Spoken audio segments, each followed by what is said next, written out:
Hi and welcome. Here is Matt, and this is the third reading of chapter 4 when it comes to relationship and dynamics in relationship. And today's reading is about low drama and high drama.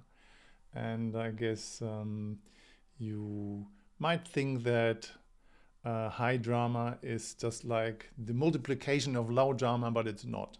So I will read about that. What's the difference between low drama and high drama, and why high drama is needed in the world and maybe in your life. All right, so let's begin. Low drama and high drama. Lifting the unconscious veil. Low drama creates only more low drama, so nothing ever really changes. It's a quote from Clinton Callahan, who developed this dynamic about low drama and high drama. And I will show you the map in a few seconds. The low and high drama map shows a low drama triangle of disempowerment on the left, which runs on unconscious emotions, and high drama triangle of empowerment on the right, which runs on conscious feelings. Within relating, there's often a triangle of disempowerment where blame and finger pointing coincides with the roles of the victim, the persecutor, and the rescuer. Here, someone always pays the price and losses, where we take ownership of our feelings and emotions. The low drama triangle can evolve into high drama triangle. Here, intimate relating through expressing our genuine feelings provides possibilities to create and manifest a new reality. Here is winning possible and can happen for all involved. So I show the map. Hope it kind of works out.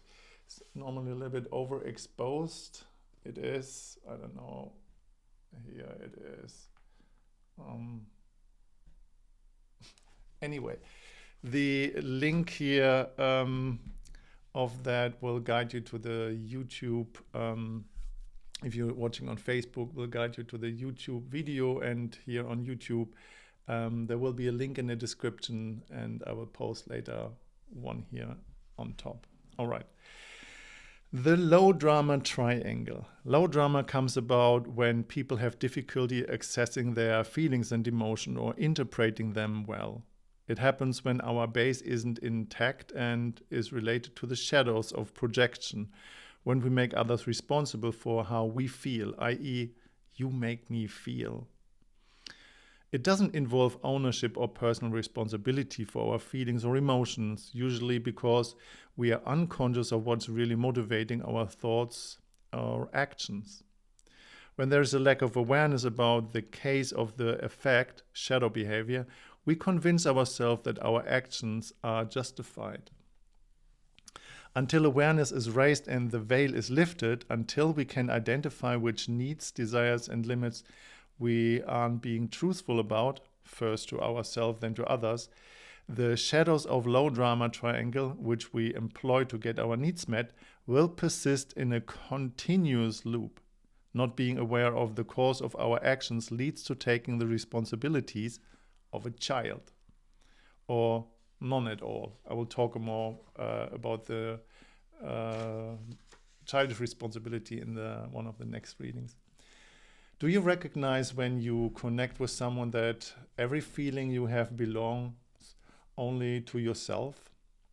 Do you have the choice at any given moment to either stay in the world of no drama, drop into the low drama realm, making the other world responsible, or enter the high drama where you take full ownership of your inner world, get creative, and manifest what you want to experience in your life? Each dynamic, whether low drama, no drama, or high drama, is always accessible through the power of choice.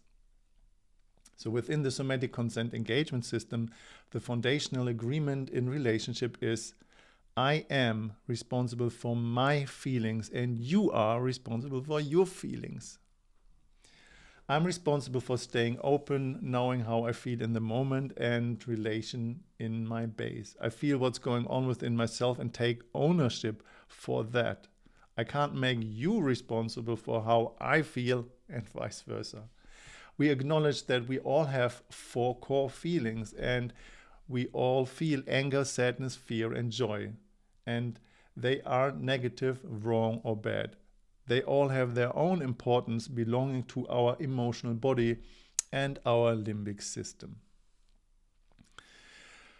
The low drama triangle occurs when we irrationally express or deal with what is through shadow behavior. So you can see the low drama triangle is made up of 3 shadow rules in relationship with each other. So the victim, the persecutor, and the rescuer. And these rules are connected to the 4 core feelings: fear, anger, sadness, and joy. This triangle can happen in all sorts of relationship and is a myriad of situations. During workshops and sessions, I've witnessed many couples falling into low drama dynamics when one tries to please the other without clear offers and agreements. And one example could be when someone learns tricks to make their partner orgasm. So when one puts themselves in rescue mode as a pleaser or do-gooder, their partner puts themselves in the position of enduring and letting that happen.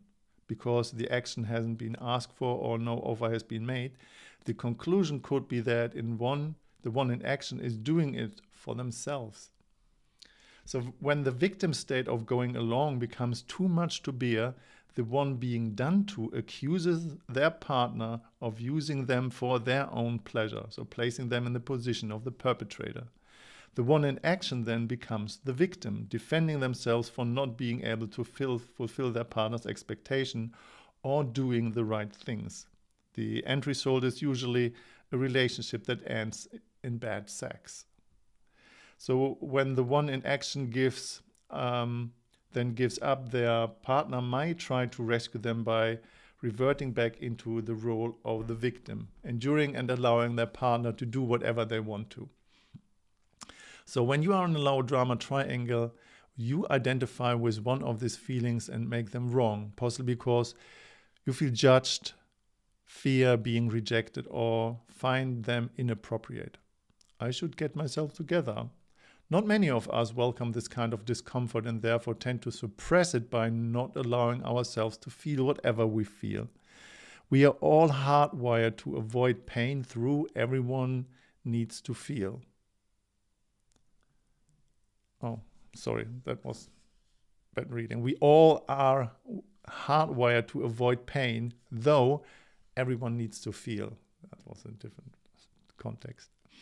Suppressing of emotion doesn't make emotional discomfort go away. It just leads eventually to its implosion or explosion when our personal level of tolerance, the numbness bar, is reached.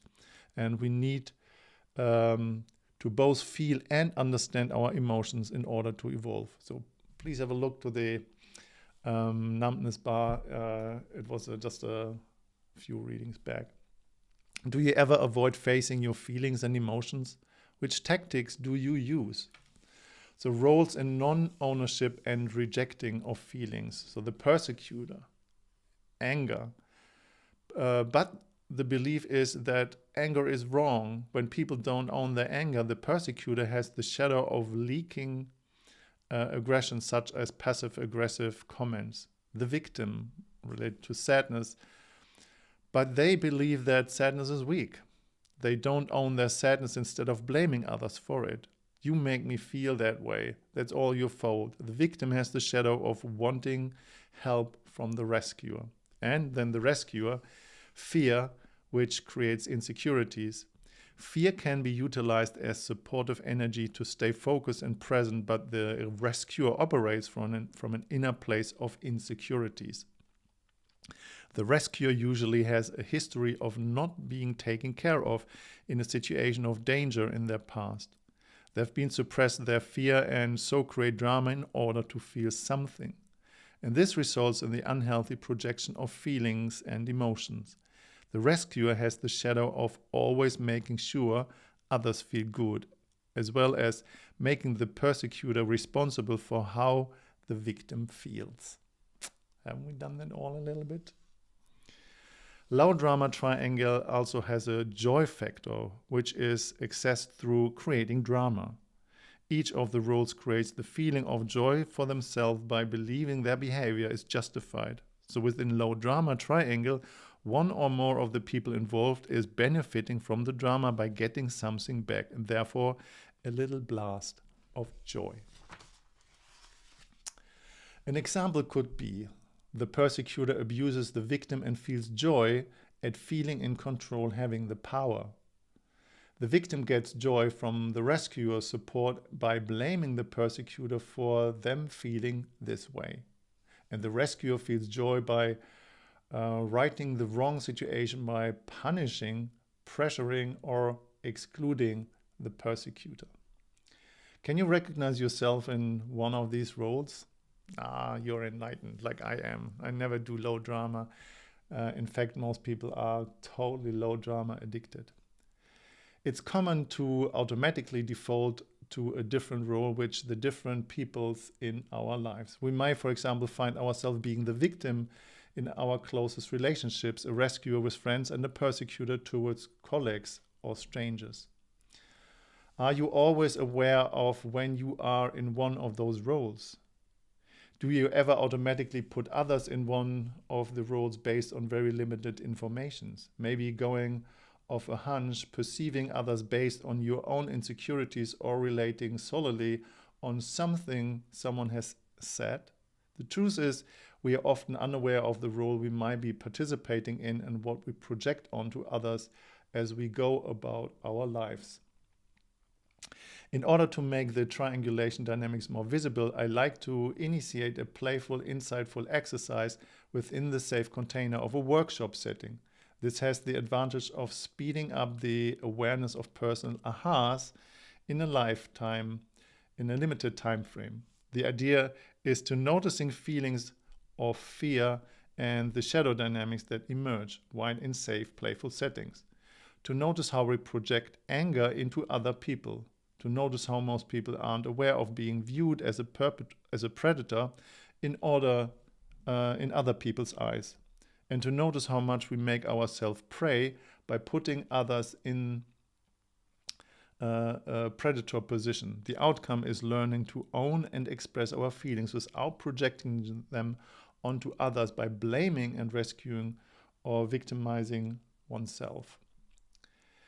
So the experience goes like this. I invite people to stand up and walk around while imagining that they are some kind of prey, like victim, such as rabbit or gazelle. Then, without pointing at anybody in the room, to choose a person as their predator and another person as their rescuer. Once this is done, I ask everyone to move through the room, making sure their rescuer is always between them and the predator. And it always results in a very funny, chaotic movement with everyone running around without any obvious result. And then I ask people, notice how it felt in their body to be in the victim state, whether they were aware that they've been someone's rescuer, and whether they were aware that they have been someone's predator. So almost nobody is ever aware that they have been chosen as a predator or rescuer, while fully identified with the role as the prey victim. So what I'm saying in this kind of exercise is that none of us has a choice who is choosing us as a predator. Again, you don't have a choice who is choosing you as a predator. None of us has. So the confusion of victim shaming, what it is and is not. When I talk about victim dynamics, I'm referring to the general tendency or habit to go along with things. It's when we allow things to happen to us that we by no means want. So when our limits aren't obvious to ourselves or clearly expressed to others, we tend to endure until resentments build. The role of the victim is apparent when we make others responsible for our resentment, for how we feel, without taking responsibility for our own part in the exercise, of not having spoken up about our limits, being responsible for our own self-care. So the base includes recognizing where our boundaries are and giving clear consent. So what I'm not referring to when I talk about the victim dynamic are the times when someone is in an abusive situation that they cannot react or escape from. due to our nervous system shutdown.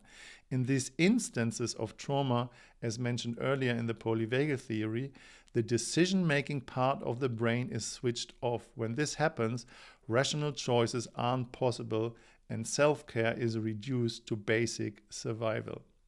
So victim shaming is when accountability is put onto a victim's experiencing the shutdown state. Have you ever given your power away to someone by being nice to them so that you won't be harmed in some way? This is when a victim befriends a persecutor in order to stay safe, and this could happen in a variety of situations, domestically, within families, at the workplace, and within the community. A severe example results in the Stockholm Syndrome, a psychological condition that occurs when a victim of abuse identifies or bonds positively with their abuser. It was originally observed when kidnapped hostages not only bonded with their kidnappers, but also fell in love with them. So the situation is about this enduring and the Stockholm Syndrome dynamic that we all had in our life. I had that, I definitely can remember that, is to recognize that we are resourceful when we need to do that, but that we don't make a habitual behavior out of that, so that we just actually become the puppet to our own conditionings. So it's a true step into empowerment when we build a community that allows us to stand up, speak out, and listen to about misuse, abuse, suppressing, and oppressing. When we all allow to be honest and own all of our feelings, we can develop neurologically, personally, and spiritually, and move forward with support into the joy and creation of high drama. So when we have the possibilities to transform, we can transform fear into curiosity, sadness into being comforted and letting go, anger into creativity and energy, and joy into play. So then most people drop into no drama, and that's spiritual bypassing. And I've seen that so much, and sucks so much when people spiritual bypass into no drama. When we begin to come into ownership of our feelings, we might find ourselves in a place where there is no drama, where nothing much happens. We might not relate or engage with people emotionally and dwell in a kind of void. This can also have a shadow element, a lack of connection, prompted by choosing to keep our feelings to ourselves or by cutting ourselves off from others. We can also find ourselves in a place of no drama by avoiding feelings. Have you ever been in solitude for a period of time, choosing to avoid connection with others and the outer world in order not to feel? It can be extremely peaceful with few ups and downs, but it also can lead to unconscious dissociation. So people need people. We are pair bonders. We need the opportunity to express ourselves as well as touch in order to remain regulated. So that guides into the high drama triangle. So low drama sucks, no drama sucks, but high drama is where the juice and the joy is, and where we all want to be and manifest and create stuff in our life. All right, the high drama triangle. The high drama triangle doesn't refer to any devastating or dramatic engagement, but the high frequency of manifestation and creation. The high drama triangle shows that when we transform archetypes, we raise our vibration to one of creativity. So anger from the perspective of the persecutor transforms into the warrior and protector. There's a big difference between the protector and the rescuer. The rescuer tends to look for situations in which to interfere in order to feel better about themselves. The protector focus is generally on protecting when they see injustice concerning children, the sick, weak, and old of the tribe. They offer support from an empathetic place of love and care. Fear, from the perspective of the rescuer, transforms to the magician one who focus like a laser point on what's next, then the fear becomes neither negative or positive, just an energy flow of focused presence. So cool. Sadness, from the perspective of the victim, transforms to the lover who creates intimacy and connection where vulnerability is allowed in the moment so that feelings are expressed.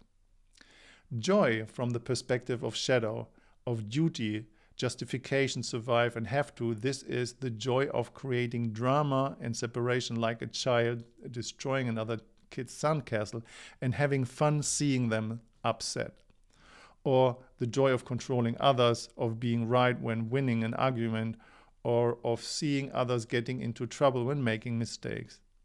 Can you relate to this kind of joy? It can be transformed into the visionary leader and creator which guides directly to the apex. In this state, we can collaborate with others in creation. So if you look back at the noticing map, you can see that we are able to break through these shadows perspective by using the noticing brain. This enables us to become aware of our thoughts, actions, feelings, and emotions and shut down mechanisms. So we can then tune into the stories we tell ourselves, understand what causes them, and become responsible for them. So when we gain awareness and own our feelings and emotions, we make the transition from low to high drama because we function within an intact base. We begin to communicate in the I form, i.e., I feel this way, I feel that way, implementing this understanding and communication into our conscious daily lives.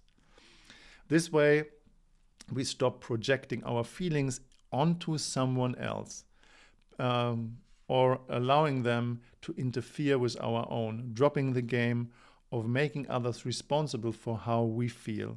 We go from the child responsibility of all your fault to the high responsibility of I take responsibility for my feelings and I want to create beyond the status quo with others also own their feelings. So taking responsibility for ourselves in this way opens a crystal clear space, making it much easier to direct our energy towards our personal life, purpose, and co-creation with others. All right. The next reading will be the 3 powers of radical responsibility. So thank you so much for being here today and listening. Please write in the comments any questions or any comments. I will personally respond to them. Please like and subscribe or follow if you're here on YouTube. And thank you for joining. Love yourself and have a wonderful day. Bye.